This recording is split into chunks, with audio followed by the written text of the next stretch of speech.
ये हमने तो प्लानर तैयार किया था 15 दिन का, उसमें आज हम देख रहे हैं जो कि 8वां दिन है। और आज से जो हम चर्चा कर रहे हैं वो भारतीय प्रमाण मीमांसा जो है, दार्शनिक विभिन्न दार्शनिक प्रस्थानों से संदर्भित जो प्रमाण मीमांसा है उस पर चर्चा करेंगे। और मुख्य रूप से न्याय के जो अनुमान भाग है उसे विशेष रूप से देखेंगे।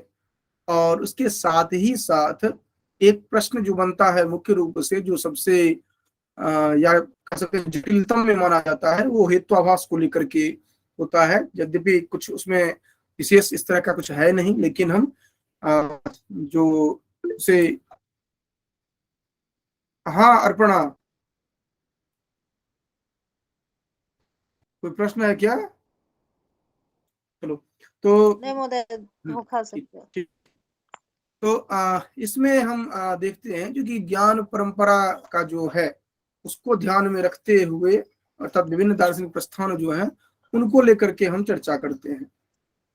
तो अगर पृष्ठभूमि देखें हम जो कि दर्शन परंपरा की, तो प्रारंभ से वैदिक काल से लेकर के हम निरंतर इसको देखते हैं। और इसमें हम जो भारतीय परंपरा है और पाश्चात्य परंपरा है उन दोनों को देखते हैं, जिसको कि आज हम संक्षेप में चर्चा करेंगे। फिर आस्तिक नास्तिक करते हुए दो प्रभाग हो जाते हैं। और उसके अनंतर फिर हम देखेंगे जो कि अलग अलग जो दार्शनिक प्रस्थान है उनमें प्रमाण जो है, अर्थात किसी वस्तु का ज्ञान कैसे प्राप्त करते हैं, इसके संदर्भ में सामान्य हम चर्चा देखेंगे। और उसके बाद हम धीरे धीरे पहुंचेंगे अलग अलग दार्शनिक प्रस्थान करते हुए, हम पहुंचेंगे कहाँ पर, तो इसमें न्याय में। और न्याय में आकर के हम ये प्रत्यक्ष अनुमान आदि जब देखेंगे तो अनुमान को विशेष रूप से करेंगे, क्योंकि यह युक्ति से संदर्भित जो चर्चा है वह अनुमान पर ही आधारित होगा। और एक पक्ष बचेगा जो कि जो हेत्वाभास जो है उसको अनुमान के अंतर्गत ही देखेंगे। तो यहाँ पर कुछ विशेष ऐसा नहीं रहेगा जो कि केवल पेन कॉपी रखेंगे और इसको हम संस्कृत की कक्षा जैसे नहीं देख करके इसको हम लॉजिकल वे में देखने का प्रयास करेंगे।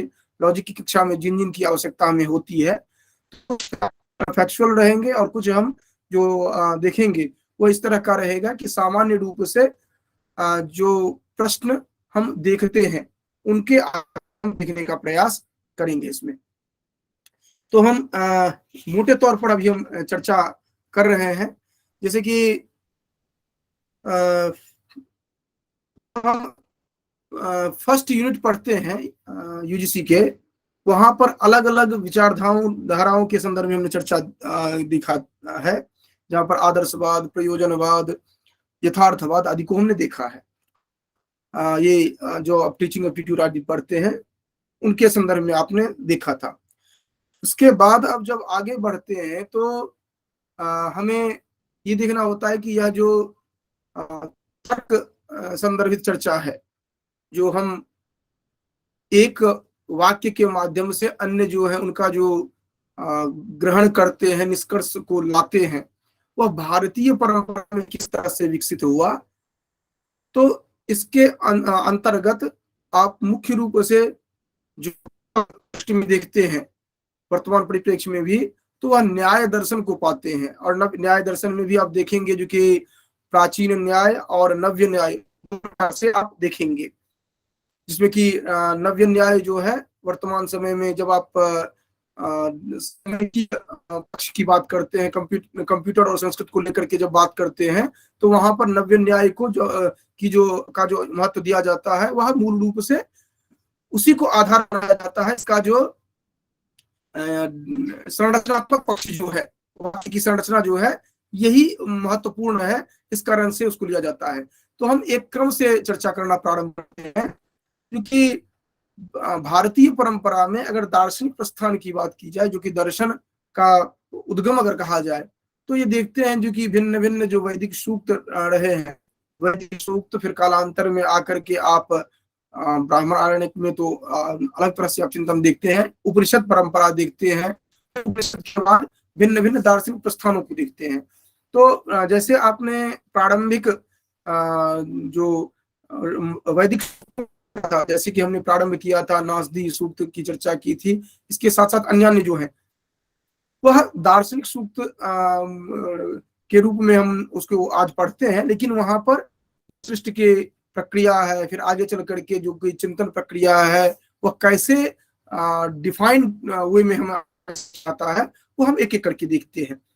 और यही परंपरा जो है यहाँ पर भारत में देखते हैं, और यही परंपरा आपको पाश्चात्य में भी दिखता है।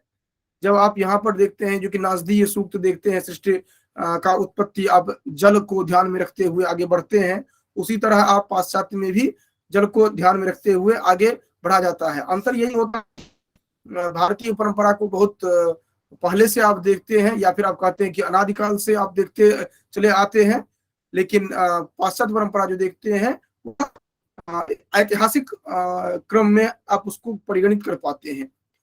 तो जो भी हो, यहाँ पर जो दार्शनिक प्रस्थान ये दार्शनिक परंपरा जो प्रारंभ किया गया भिन्न भिन्न आचार्यों के द्वारा, वह अलग अलग आचार्यों के द्वारा अलग अलग रास्ता बताया गया था, अर्थात लक्ष्य एक ही है। और वह मूल लक्ष्य क्या रहा दार्शनिक का, क्योंकि हम जो कहते हैं को हम कस्तुम कुत आयाता, यही तो मैं कौन हूं इसको जानने के लिए उन्होंने अलग अलग मार्ग चुना, अलग अलग रास्ता उन्होंने बताया, और यही दार्शनिक प्रस्थानों के रूप में जाना गया। आपके पाठ्यक्रम में जो दिया गया है, जो आप गाइड देख रहे होंगे या पाठ्य पुस्तक देख रहे होंगे, आस्तिक नास्तिक रूप में दो भारतीय दर्शन प्रस्थानों को, प्रस्थान का अर्थ होता है मार्ग, दार्शनिक प्रस्थानों को दो भागों में बांटा गया। एक तो हो गया जो कि ये आस्तिक, और एक हो गया नास्तिक। तो आस्तिक का अभिप्राय सीधा सा हुआ जो वैदिक परंपरा जो है, या इसके साथ साथ जो पारलौकिक चिंतन जो है, इनमें जिनका विश्वास होता है, जिनको इनकी सत्ता जो स्वीकार करते हैं। और नास्तिक का अभिप्राय हो गया जो इनकी सत्ता नहीं स्वीकार करते हैं। तो ये स्वीकार जो नहीं करते हैं। लेकिन अगर आप तटस्थ होकर के देखें तो ये परंपरा जो है बाद में विकसित की गई, ये आस्तिक और नास्तिक जो है बाद में विकसित की गई। वस्तुतः इस तरह आस्तिक नास्तिक धारणा कुछ थी। जब आप 13वीं शताब्दी में जो लिखा गया है एक ग्रंथ सर्वदर्शन संग्रह, उसकी भूमिका अगर आप देखते हैं तो वहां पर इसको स्पष्ट रूप से बताया गया, जो कि यह सर्वदर्शन संग्रह में तो आप 16 दर्शन देखते हैं, और इससे पूर्व इससे अधिक संख्या की जाती है। लेकिन अगर आप भूमिका को छोड़ भी दें तो प्रामाणिक ग्रंथ जो सर्वदर्शन संग्रह है माधवाचार्य के 13वीं सदी का, उसमें 16 दर्शनों की बात की गई है। प्रारंभ किया गया है चारवाक दर्शन से, और लोकायत दर्शन नाम दिया गया है वहां पर। लोकायत से शुरू किया गया है और अद्वैत वेदांत पर आकर के समाप्त किया गया है। तो इस दृष्टि से भी अगर आप देखें तो ये आस्तिक नास्तिक का जो ये बांटा गया है 3 नास्तिक में और 6 आस्तिक में, यह समीचीन प्रतीत नहीं होता है। ये कालांतर में इस तरह का विभाजन किया गया है। लेकिन वर्तमान में आपको यही ध्यान रखना होगा कि क्योंकि यही आपके पाठ्यक्रम में है और इसी तरह से प्रश्न पूछा जाएगा, तो नास्तिक के अंतर्गत ये मैंने इसलिए बता दी कि तटस्थ अगर कहीं पर चर्चा करना हो तो आप ये चर्चा कर सकते हैं। लेकिन आपको पाठ्यक्रम में स्पष्ट रूप से आप ध्यान ये रखेंगे, या इस दृष्टि से भी आप समझ सकते हैं कि मैंने इसलिए कहा कि अगर आप कहीं पर देखते हैं जो कि माधवाचार्य ने 16 है, तो आप कंफ्यूजन में ना आए, जो कि यहाँ तो पढ़ाया गया था 9 ही दर्शन है। तो वो पूर्ववर्ती समय में वो रहे हैं और आज भी है। अलग अलग जो दर्शन संप्रदाय हैं वो सभी इसके अंतर्गत 9 के अंतर्गत नहीं आ रहे हैं। इसमें तो केवल आएंगे कौन कौन, चारवाक, और इधर सांख्य, योग, न्याय वैशेषिक और पूर्व मीमांसा, उत्तर मीमांसा अर्थात वेदांत, इन 9 आएंगे। तो अब क्या यहाँ पर प्रश्न उठता है, जो कि ये 9 जो है, इन 9 का नाम आपको ध्यान में रखना है। जो सामान्य रूप से सभी संस्कृत के छात्र हैं तो आप सभी को ध्यान में होगा ही, लेकिन फिर भी आप ध्यान इस तरह से रखेंगे कि चारवाक, बौद्ध, जैन ये नास्तिक के अंतर्गत, और ये जो आस्तिक में जो 6 बताया गया है उनमें भी 2-2 का ग्रुप है। जैसे सांख्य, योग, न्याय, वैशेषिक, मीमांसा और वेदांत। मीमांसा 2 भाग है, पूर्व मीमांसा, उत्तर मीमांसा। पूर्व मीमांसा कहा जाता है मीमांसा को, और उत्तर मीमांसा कहा जाता है वेदांत को। और पूर्व मीमांसा जो है वो कर्म आश्रित है, और उत्तर मीमांसा जो ज्ञान आश्रित है। तो ये जो आपने प्रारंभ किया, जो कि वैदिक परंपरा में जो प्रारंभ किया था, तो वो वैदिक काल, उसके बाद औपनिषदिक काल और वेदांत, ये इस तरह करके आपके जो गाइड वगैरह है उसमें दिखाया गया है। रखेंगे जो वैदिक परंपरा में जो वैदिक काल कहा गया है, तो उसमें ये वेद जो है चारों ये आ जाएंगे। उसके बाद ब्राह्मण, आरण्यक ये आ जाएंगे। फिर काल कहा गया है। ये इस तरह डिवीजन इसलिए किया गया है क्योंकि यहाँ पर जो चर्चा की गई है, अर्थात वेद, उपनिषद और वेदांत, ये 3 बताया गया है। यहाँ जो ये चर्चा कर रहे हैं उनका आधार है क्या? उनका आधार सिर्फ है तर्क को लेकर चर्चा करना है इस दृष्टि से। तो ये दार्शनिक चिंतन की बात कर रहे हैं। तो वैदिक परंपरा में दार्शनिक चिंतन की बात देखते हैं, उसके बाद आप देखते हैं उपनिषद, और उसके बाद उपनिषद का सारभूत आप देखते हैं दार्शनिक प्रस्थानों में। तो अलग अलग जो दर्शन के ग्रंथ देखेंगे वहां पर स्पष्ट रूप से कहा गया है, जो कि ये उसका सारभूत है। अब इसमें जो ऑर्थोडॉक्स और ये 2 प्रभाग जो बताया गया है, ऑर्थोडॉक्स से ये आस्तिक और नास्तिक की बात की गई है, इसको 2 भाग में 2 इस तरह कर रहे हैं, ऑर्थोडॉक्स और अनऑर्थोडॉक्स इस तरह किया है। हालांकि नाम आपको अलग अलग प्राप्त होते हैं इंग्लिश में, हिंदी में देखते हैं। तो इनमें जो ज्ञान परंपरा है इसके बारे में हम चर्चा पहले करते हैं। देखिए, जहां कहीं भी ज्ञान परंपरा की बात आती है तो वहां महत्वपूर्ण बिंदु होते हैं। एक होते हैं ज्ञाता, ज्ञेय और ज्ञान। ठीक, ज्ञाता, ज्ञेय और ज्ञान, प्रमेय और प्रमाण। तो और चौथा कह सकते हैं आप, जो कि प्रमा अर्थात जो यथार्थ ज्ञान होता है यह। तो 4 घटक आप देखते हैं किसी परंपरा की चर्चा करते हैं तो मोटे तौर पर तो प्रमाता, प्रमेय, प्रमाण की बात करते हैं, और एक एडिशनल में आप जानते रहिए प्रमा अर्थात यथार्थ ज्ञान। तर्क संग्रह पढ़े होंगे तो वहां पर स्पष्ट रूप से इसकी चर्चा की गई है। यथार्थ ज्ञान, अयथार्थ ज्ञान, अर्थात यथार्थ अनुभव और अयथार्थ अनुभव की बात की गई है। और वहीं पर आकर के यथार्थ अनुभव को अलग तरह से बताया गया है और यथार्थ अनुभव को अलग तरह से। तो यथार्थ अनुभव जो है वह ज्ञान जो है इसी की चर्चा हम अभी यहाँ पर कर रहे हैं। तो इसमें आप देखते हैं जो कि भारतीय तर्क शास्त्र या ज्ञान के साधन की बात अगर जो किया उसमें अलग अलग हैं कौन कौन। तो हमने जैसे अभी चर्चा की है, मुख्य रूप से जो है आस्तिक में न्याय, सांख्य, वैशेषिक और मीमांसा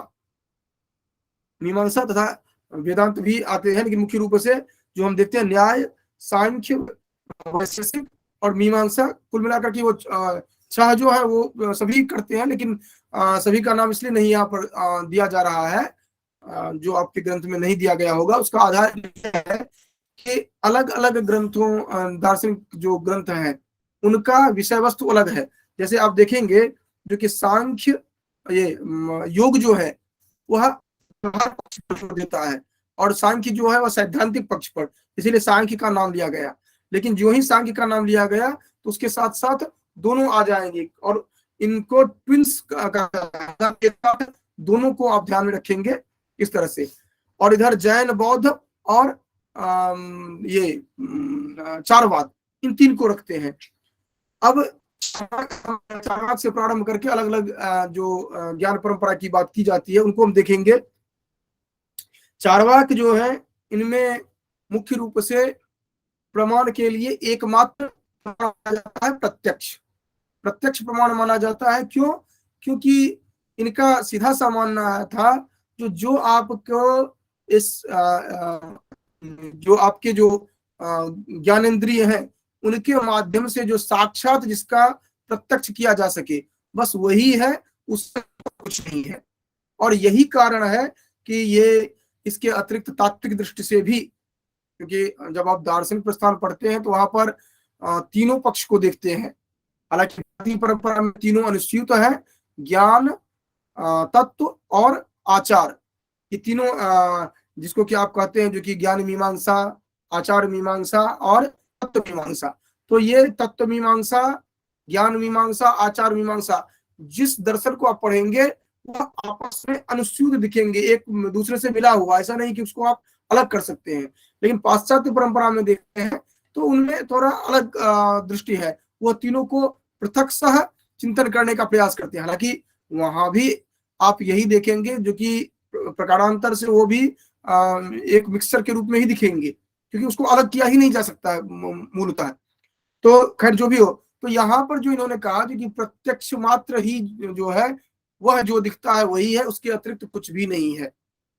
तो आप इससे निष्कर्ष निकाल सकते हैं जितनी भी बातें की जा रही है वह प्रत्यक्ष के आलोक में ही चार्वाक करेगा। और यही कारण है चार्वाक जो है, हालांकि चार्वाक के संदर्भ में ये कहा जाता है चार्वाक का कोई पृथक सा ग्रंथ नहीं उपलब्ध होता है, वह छिटपुट जो प्राप्त होता है उसके आधार पर ये दिया गया और इसका नाम लोकायत दिया जाता है। ऐतिहासिक चर्चा मैं नहीं कर रहा हूँ क्योंकि इसकी आवश्यकता नहीं है। यहाँ पर केवल सामान्य हम चर्चा कर रहे हैं जो कि ज्ञान से संदर्भित जो हो।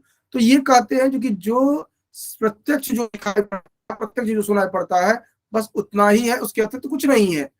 जो कि ये अनुमान आदि जो कह रहे हैं इन सबको ये नहीं मानते हैं। हालांकि आकर के फिर समस्या होती है कि आप नहीं मानते हैं तो अगर शब्द प्रमाण भी नहीं मानते हैं तो ये जो आप कहते हैं जो कि इस तरह कहा गया है, इस तरह की आपकी बात जो मानी जा रही है, क्यों माना जाएगा? जब तो बहुत सारे समस्याएं भी आ जाती है। लेकिन आप अपने दिमाग में केवल इतना ही रखेंगे जो चार्वाक जो है वह सिर्फ प्रत्यक्ष को मानता है, तो उसे अपने ज्ञानेंद्रियों के द्वारा उसे साक्षात्कार होगा, उसी को मानेगा। उसके अतिरिक्त जो कुछ भी है वो किसी को नहीं मानेगा। इसीलिए वो न तो मानता है, न देव को मानता है, न परवर्ती आगे आने वाला जीवन को मानता है, इसके अतिरिक्त कुछ भी नहीं मानता है ना। इसके बाद अब देखते हैं जो कि जैन जो है, जैन मत को अगर देखते हैं तो वहां पर प्रमाण और न्याय इन दो विशेष रूप से देखना होता है वहां पर।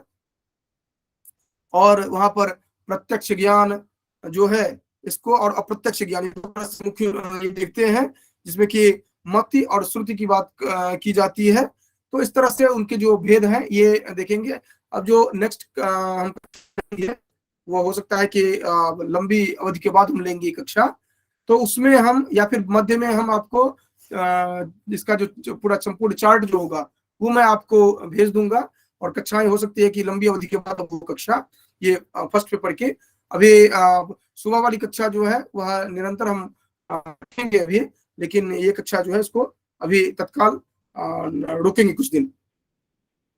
तो इसमें जो चार्वाक और चार्वाक को हमने देख लिया, फिर जैन के जो प्रमाण के जो अलग अलग आए गए हैं, जिसमें कि प्रत्यक्ष ज्ञान और अप्रत्यक्ष ज्ञान, इस दृष्टि से हमने विभाजन किया। और उसमें अप्रत्यक्ष में फिर मति और श्रुति, ये जो है ये दो प्रकार के दिखाई पड़ते हैं। इसका चार्ट जो होगा वो आपको हम उपलब्ध करवाने का प्रयास करेंगे। इसके बाद जैन मत में जो अप्रत्यक्ष ज्ञान के जो मुख्य 5 बिंदु है वो आप ध्यान में रखेंगे। इसमें स्मृति, प्रत्यभिज्ञा, तर्क, अनुमान और आगम, ये जो है ये 5 हैं। जैन में अप्रत्यक्ष ज्ञान के 5 महत्वपूर्ण बिंदु आप ध्यान रखेंगे। जो कि प्रत्यक्ष में तो आपने अवधि, मन पर्याय और केवल आपने देखा, और अप्रत्यक्ष में जो मति और श्रुति की बात कर रहे हैं, और इसमें भी ये जो 5 मुख्य केंद्र बिंदु देखते हैं वह स्मृति, प्रत्यभिज्ञा, तर्क, अनुमान और आगम, ये होते हैं। तो इनको आप अंडरलाइन करके रखेंगे। ये सब इन सब से जो प्रश्न बनता है वो सैद्धांतिक प्रश्न में बनता है। उसके बाद बौद्ध को हम देख रहे हैं। बौद्ध में बौद्ध क्या है, तो देखिए बौद्ध को जब आप पढ़ते हैं तो मुख्य रूप से 3 बिंदु को आप ध्यान में रखेंगे। जब भी बौद्ध दर्शन की बात करते हैं तो इसका जो जितनी भी आप चर्चाएं देखेंगे वो इन्हीं पर आश्रित होगा और उसी को आपको ध्यान रखकर चर्चा करना होगा। ये 3 मूलभूत सिद्धांत है। क्या है? पहला है जो कि सर्वम अनित्यम, दूसरा जो है वह होगा सर्वम अनात्मनम, और तीसरा जो होगा वह होगा निर्वाणम शांतम। ये 3 मुख्य इनके बिंदु हैं। संपूर्ण बौद्ध दर्शन जो है वह इसी पर टिका हुआ है, जो कि सर्वम अनित्यम, सर्वम अनात्मम, अर्थात सब कुछ अनित्य है, सभी अनात्म है, अर्थात आत्मा नाम की चीज नहीं है। फिर निर्वाणम शांतम, ये जितनी भी समस्याएं हैं उनका शांत निर्वाण के माध्यम से ही होता है। ये 3 ये बताए गए, उसी पर सब कुछ डिपेंडेंट है। तो पहला तो हो गया जो कि जो ही इन्होंने कहा सर्वम अनात्मम, तो अनीश्वरवाद को मानता है, ये आप समझ रहे हैं। अनात्मवाद को मानता है, आत्मा को नहीं मानेगा। उसके बाद सर्वम क्षणिकम से या सर्वम अनित्यम से क्षणिकवाद को मानता है। और ये आप देखते हैं पाश्चात्य दर्शन में भी देखते हैं, जहां पर कहा जाता है कि एक जो स्नान कर लिया दोबारा उस जल में आप स्नान नहीं कर सकते हैं, तो वहां भी देखते हैं। तो ये यहाँ भी देखते हैं। इसके साथ साथ ये 3 जो मुख्य है, और निर्वाणम शांतम, ये सर्वम अनित्यम, सर्वम अनात्मनम और निर्वाणम शांतम, ये 3 आप देखते हैं। और इसी पर इनका प्रमाण मीमांसा का वो भी टिका हुआ है।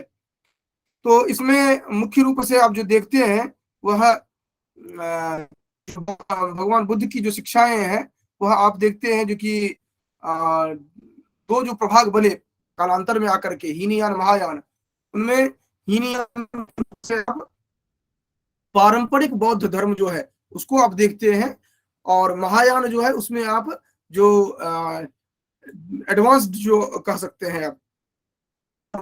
और महायान जो है इसमें आपको अधिकांश जो ग्रंथ आदि मिलते हैं वह संस्कृत में मिलते हैं, और दार्शनिक परंपरा है यह इसमें विशेष रूप से आपको महायान में आकर के देखते हैं। ठीक है, क्योंकि बहुत सारे आचार्य हुए, बहुत सारे ग्रंथ लिखे गए और बहुत सारे डिबेट हुए, तो इसको लेकर के आप इधर देखते हैं। और अगर इनके ग्रंथों की बात करते हैं तो संपूर्ण जो बौद्ध साहित्य है उनमें आप जो सुत्त पीटक, विनय पीटक, अभिधम्म पीटक देखते हैं।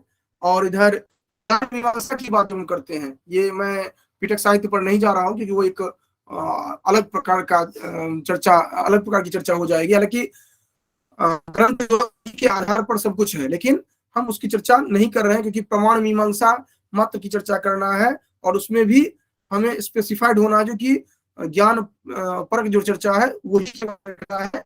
तो इसमें हम देखते हैं जो कि योगा ज्ञान मीमांसा के संदर्भ में जो भिन्न भिन्न मत है वो मैं बता रहा हूँ। पहला जैसे विज्ञानवाद है, ये योगाचार का है। इसमें क्या कहते हैं, ये जो कि चित्त मन विज्ञप्ति, ये इसको विज्ञान का पर्याय माना गया। आप चित्त कहिए, मन कहिए, विज्ञप्ति कहिए, ये विज्ञान का पर्याय के रूप में माना गया है। योगाचार विज्ञानवाद, तो विज्ञानवाद का क्या अभिप्राय है आप लगभग समझ होंगे। माध्यमिक जो है ये जो है यह शून्यवाद कहा गया। ये सभी ज्ञान मीमांसा से संदर्भित अलग अलग सिद्धांत है।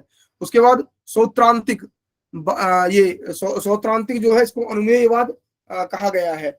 और वैभाषिक जो है इसको प्रत्यक्ष बाह्य प्रत्यक्षवाद कहा गया है। ठीक है, तो इस तरह से आप बौद्ध दर्शन जो है ज्ञान मीमांसा के जो अलग अलग बिंदु हैं इनको आपने इस तरह से देखा। और ध्यान रखना पड़ेगा क्योंकि जब नाम दिया जाता है जो कि ये इसके अंतर्गत कौन आएगा या बाह्य प्रत्यक्षवाद किसका है, तो आपको केवल बौद्ध दर्शन कहने मात्र से काम नहीं चलेगा, उसमें आपको बताना पड़ेगा जो कि इसका वस्तुतः क्या है, अर्थात इनमें कौन कौन सा मत किसका है, ये आपको स्पष्ट रूप से बताना पड़ेगा।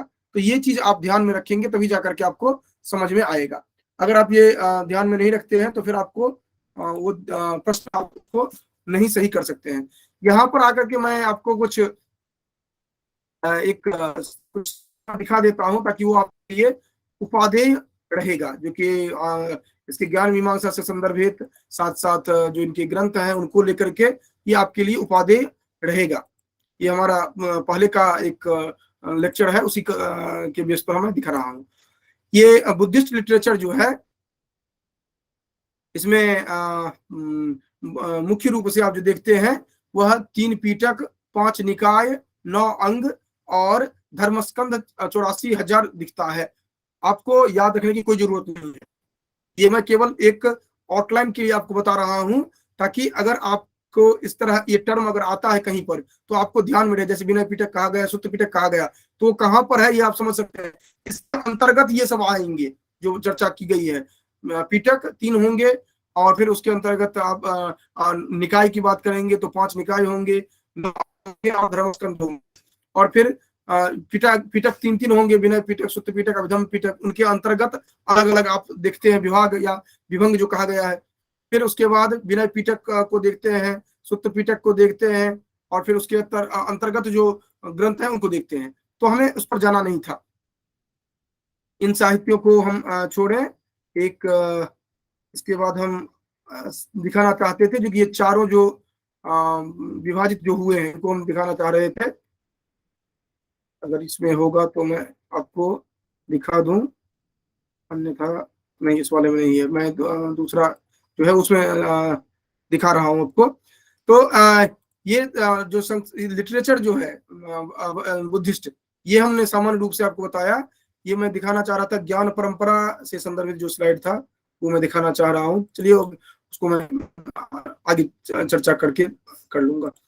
तो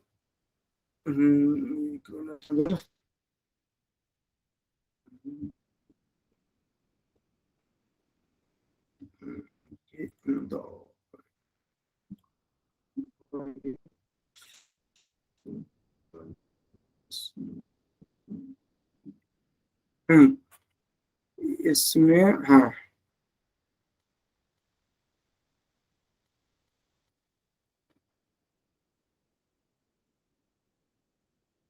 क्योंकि इससे क्या होगा कि आप संपूर्ण जो ये ज्ञान परंपरा से संदर्भित जो प्रश्न बनते हैं इनको आप एक ही स्लाइड में समझ लेंगे ठीक से, जो क्या ये कह रहा है।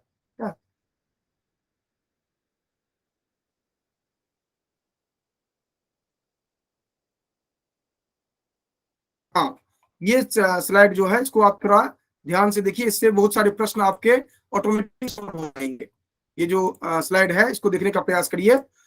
बौद्ध संप्रदाय जो है कहते हैं हीनयान और महायान, 2 प्रभाग हुआ। तो इसमें आप ऊपर जो देख रहे हैं हीनयान और नीचे जो देख रहे हैं महायान, ऊपर जो 2 पार्ट दिख रहा है वो हीनयान से संदर्भित है, और नीचे का 2 पार्ट जो दिख रहा है वो महायान से संदर्भित है। हीनयान जो है, हीनयान में आप देखते हैं जो कि 2 संप्रदाय होंगे, वाह्यार्थ प्रत्यक्षवाद और वाह्यार्थ अनुमेयवाद। इसमें वाह्यार्थ प्रत्यक्षवाद जो है इसको वैभाषिक कहा जाता है, और वाह्यार्थ अनुमेयवाद जो है इसको स्वत्रांतिक कहा जाता है। और इधर शून्यवाद जो है, शून्यवाद मतलब जो कि सर्वम शून्यम जो स्वीकार करता है, वह शून्यम का अर्थ 0 नहीं है, ये ध्यान रखिएगा। सर्वम शून्यम जो है वह माध्यमिक जो संप्रदाय है वो मानता है। और विज्ञानवाद जो है, ये विज्ञानवाद का अभिप्राय, विज्ञान का अभिप्राय हमने अभी बताया था, चित्त का है, मन का है आदि पर्याय के रूप में होते हैं। तो ये विज्ञानवाद जो है, और इनसे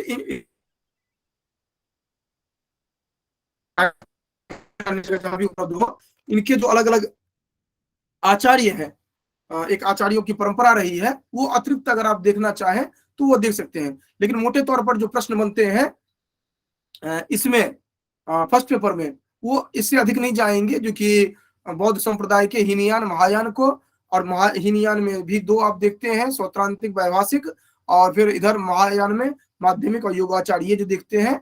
और वैभाषिक को का दूसरा नाम क्या है? बाह्यार्थ प्रत्यक्षवाद का अभिप्राय क्या हुआ? जो कि बाह्य वस्तु जो है उसको प्रत्यक्ष वह सत्ता है ऐसा मानता है। और सौत्रांतिक कहेगा जो नहीं, बाह्यार्थ जो है वो केवल उसका अनुमान केवल कर सकते हैं हम। शून्यवादी जो होगा वो कहेंगे जो कि जो भी आपको दिखता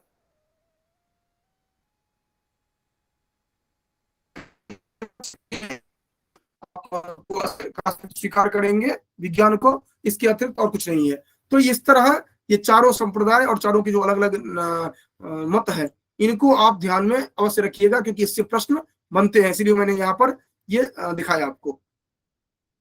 चलिए इसके बाद आगे हम चर्चा करते हैं, क्योंकि इसमें अगर चर्चा करें तो और भी बहुत विस्तार में चर्चा हम जा सकते हैं, हर एक संप्रदाय जो है उनको लेकर के। लेकिन मोटे तौर पर जो दो तीन बातें हैं वो आपको ध्यान रखना होगा, जो कि ये जो सौत्रांतिक है, ये कहीं पर नोट कर लेंगे, नहीं तो सौत्रांतिक जो है ये बाह्य वस्तुओं को क्या मानते हैं? अनुमेय मानते हैं। सौत्रांतिक जो है ये बाह्य वस्तुओं को क्या मानते हैं? ये यहाँ पर आपने स्लाइड में भी देखा था। बाह्य वस्तुओं को सौत्रांतिक क्या मानेंगे? अनुमेय मानेंगे। वैभाषिक क्या मानेंगे? तो बाह्य वस्तुओं के प्रत्यक्ष के द्वारा, यह जो वैभाषिक है कहेंगे प्रत्यक्ष के द्वारा कुछ भी नहीं जाना जा सकता है।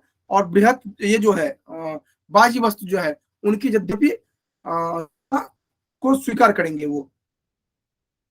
उसके बाद ये जो इनका है शून्यवादी का जो नाम है वह ये माध्यमिक संप्रदाय है, और योगाचार जो है यह विज्ञानवादी है। ये आप ध्यान में रखेंगे। इनमें मुख्य रूप से जो ध्यान रखना है वो क्या है जी? इंद्रिय ज्ञान जो है, इंद्रियों के माध्यम से आप ज्ञान प्राप्त करते हैं। विज्ञान ये जो होगा जो कि ये इंद्रिय जो है अर्थात चित्त आदि जो है, इनके माध्यम से जो आप विषय का बोध होता है आपको। और आत्मसंवेदना के माध्यम से चित्त की जो अभिव्यक्ति है इसके माध्यम से। और यौगिक ज्ञान जो विभिन्न प्राणियों में जो बोधगम्य जो है अंतिम रूप से वही होता है। बोधगम्य जो बोधगम्य चीज जो है वही अंतिम ज्ञान के रूप में होता है, जो स्वयं और दूसरे के लिए होता है। तो ये बौद्ध से रिलेटेड जो ज्ञान पर प्रश्न बनेंगे, तो ये यही जितना भी टेबल आपको चार्ट दिखाया गया है ये अपने आप में पर्याप्त है। उसका आस्तिक दर्शन में अगर हम आते हैं तो ये तीनों अभी हम चर्चा कर रहे थे नास्तिक की। अब अगर देखते हैं तो ये कौन कौन है इसमें? न्याय में, न्याय का के अलग अलग संप्रदाय अलग अलग तरह के की चर्चा करते हैं ज्ञान के संदर्भ में। लेकिन मुख्य रूप से आपको जो ध्यान रखना है वो ये है कि यथार्थ अर्थात अर्थ क्रियाकारित्व को मानता है कि जब आप किसी वस्तु को ग्रहण करते हैं और वह अपना कार्य करता है। आपने देखा जो कि वहां पर जल है, आप गए, अगर आपको आपकी प्यास वो बुझा रही है तो मतलब वो जल है, अन्यथा वो नहीं है। तो इसी को कहते हैं अर्थ क्रियाकारित्व, जो कि वहां पर अगर वह उपादेय है, जिस रूप में उसकी आवश्यकता होती है, अगर वह उस रूप में है तो उसको माना जाएगा जो कि वह यथार्थ है, अन्यथा उसको उस अनुभव को अयथार्थ माना जाता है। और इसमें आप देखते हैं जो कि ये लौकिक अलौकिक दृष्टि से भेद किया जाता है ज्ञान में। उसके बाद अलौकिक में तीन प्रकार के भेद, सामान्य लक्षण, ज्ञान लक्षण और योगज, ये तीन देखते हैं। उसके बाद ये निर्विकल्पक और सविकल्पक, ये टेक्निकल टर्म्स हैं, ये आप केवल ध्यान रखेंगे। जो कि एक तो लौकिक अलौकिक रूप में बांटा जाता है, दूसरा है जो कि अलौकिक में भी सामान्य लक्षण, ज्ञान लक्षण और योगज, ये तीन की बात आती है। और निर्विकल्पक सविकल्पक, ये इसके प्रत्यक्ष की बात आती है। और इसके अतिरिक्त जो हम चर्चा करेंगे वह हेतुआभास आदि की चर्चा हम न्याय को ध्यान में रख करके ही चर्चा करेंगे।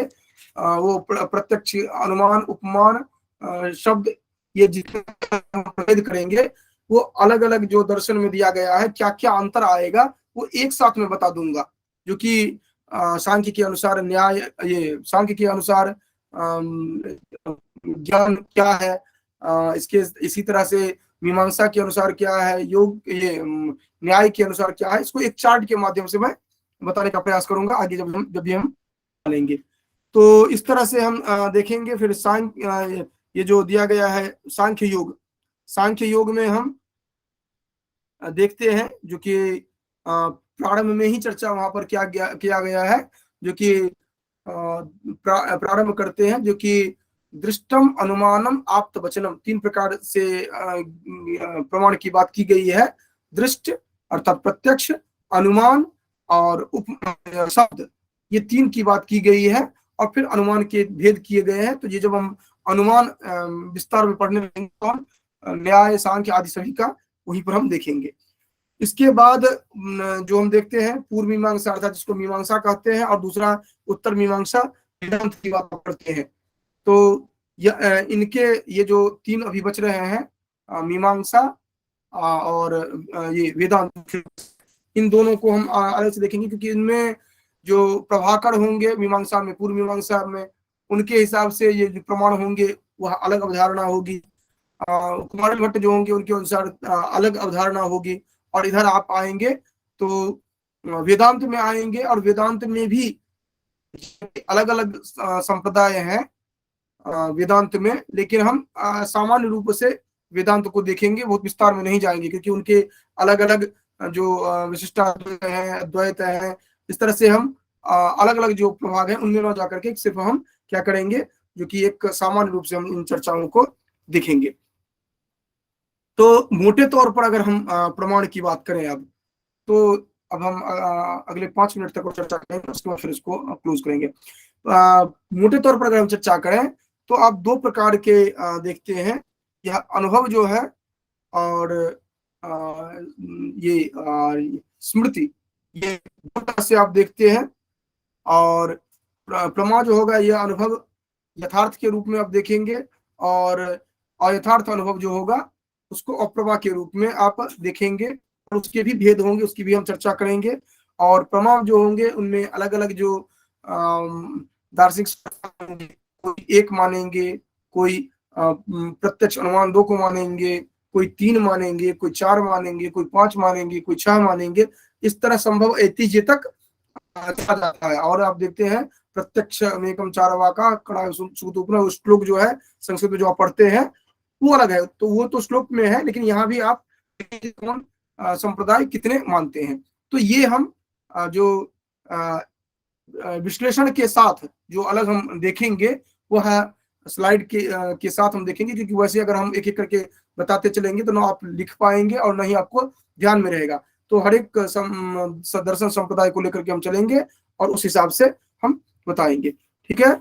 और इसके बाद हम चर्चा करेंगे भारतीय दर्शन में मुख्य रूप से चारवाक जो मानता है, जैन जो मानता है, बौद्ध जो मानता है, फिर सांख्य, योग, न्याय, वैशेषिक, मीमांसा, और सांख्य जो है उनमें भी ये मीमांसा में भी जो अलग अलग जो आचार्य हैं वो जो मानते हैं। इस तरह से हम देखेंगे। और इसमें महत्वपूर्ण जो हमें ध्यान में रखना है वो यह है कि जितने भी 9 दार्शनिक संप्रदाय हैं उन 9 दार्शनिक संप्रदाय प्रमाण का क्या स्वरूप है उनमें, और प्रमाण की संख्या कितने मानते हैं, और उनके जो आचार्य हैं और उनका जो विभाग है, ये हमें सामान्य रूप से परिचय ध्यान रहना चाहिए। इसके साथ साथ जो प्रमाण की संख्या अलग अलग जो संप्रदाय हैं वो कितना मान रहे हैं, जैसे 4 जैन 2 मान रहे हैं, बौद्ध 2 मान रहे हैं, तो चारवाक, जैन, बौद्ध, ये चारवाक 1, बौद्ध 2, जैन 3, जैन 2। इसके बाद सांख्य जो है वह 3 है, जो हमने दृश्य अनुमान देखा। फिर योग जो है वह चूंकि सांख्य का ही अनुगमन करता है तो योग भी 3 है। इसके बाद न्याय जो है 4 मानता है, ठीक है। लेकिन एक प्रश्न बन जाता है, जो वैशेषिक कितना मानता है, तो वैशेषिक 2 प्रमाण को ही मानता है, वो प्रत्यक्ष अनुमान को ही मानता है। तो ये ध्यान रखिएगा, संस्कृत के छात्र हैं तो संस्कृत के संदर्भ में भी इसको ध्यान रखेंगे, क्योंकि वहां पर वह विशेष रूप से यह प्रश्न बन जाता है, क्योंकि वैशेषिक जो है, वैशेषिक तीन ही, न्याय वैशेषिक दोनों ट्विंस है। वैशेषिक जो है वह मानता है 2 ही, जबकि न्याय मानता है 4। इसके बाद मीमांसा जो है वह 6 मानता है, और उसमें भी 5 और 6 है, वो हम चर्चा करेंगे उसमें। और वेदांत जो है वह मानता है, वह भी 6 मानता है, लेकिन दोनों का अंतर है, जो कि वेदांत मानता है और मीमांसा जो मानता है। तो इस तरह से हम अलग अलग देखेंगे। उसके बाद फिर सभी का प्रत्यक्ष क्या है, अनुमान क्या है, उपमान क्या है, शब्द क्या है, आदि आदि हम देखेंगे। तो इस हमने जो अभी चर्चा थी वह सामान्य रूप से हमने चर्चा की है आज। इसके बाद जो कक्षा होगी वो कक्षा की सूचना दी जाएगी, जो कि होगी, ठीक है। कल कक्षा ये नहीं हो रही है, जब कक्षा होगी तो सूचना पहले दे दी जाएगी, कम से कम 1 दिन पहले सूचना मिल जाएगी आपको। और इधर कक्षा भी होगी, 1-2 दिन सुबह वाली कक्षा होगी यहाँ पर निरंतर, ठीक है। अस्तु।